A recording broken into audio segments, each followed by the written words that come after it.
virtual aquarium is evolving, guys.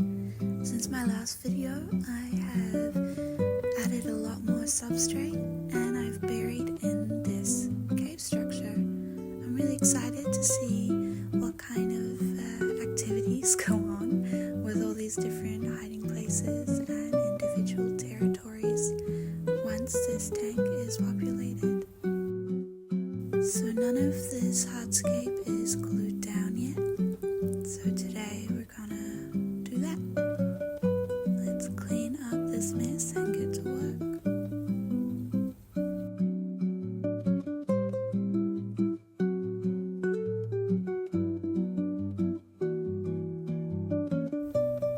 So my favorite materials to use for gluing hardscape is dry sphagnum moss and super glue.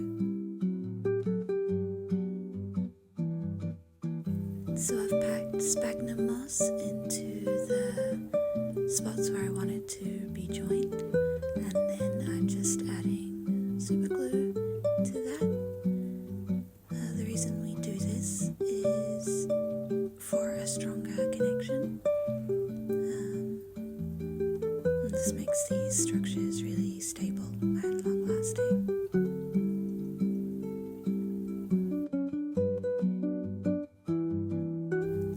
The same technique can also be done with a scrunched up paper towel or tissue. I've seen other creators using filter floss, and I have done this myself. I prefer to use sphagnum moss ultimately because it gives a really natural finish. Another benefit to gluing your driftwood down to rocks is that dry driftwood will float. So if you glue it down, it's not going to float anywhere.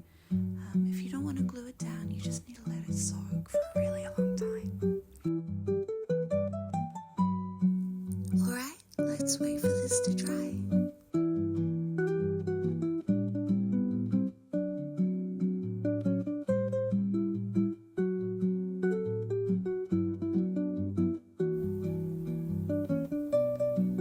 Okay, this is nice and secure.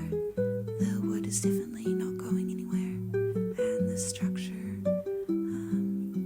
looks really good.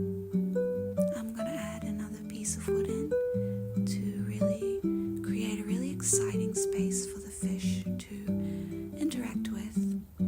I think a really important part of natural aquascaping is creating an environment where your fish will be enriched and have lots of spaces to make their own, and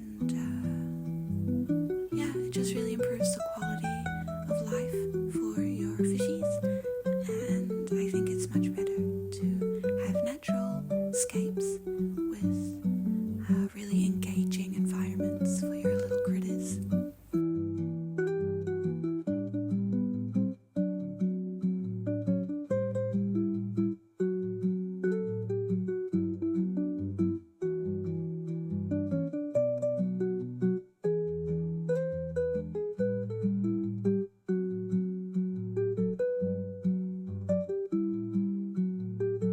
Super glue is completely safe for aquariums once it's cured, so just make sure it is really dry before you put it in. Okay, this looks wonderful. I'm really excited. I made this additional cave structure off camera,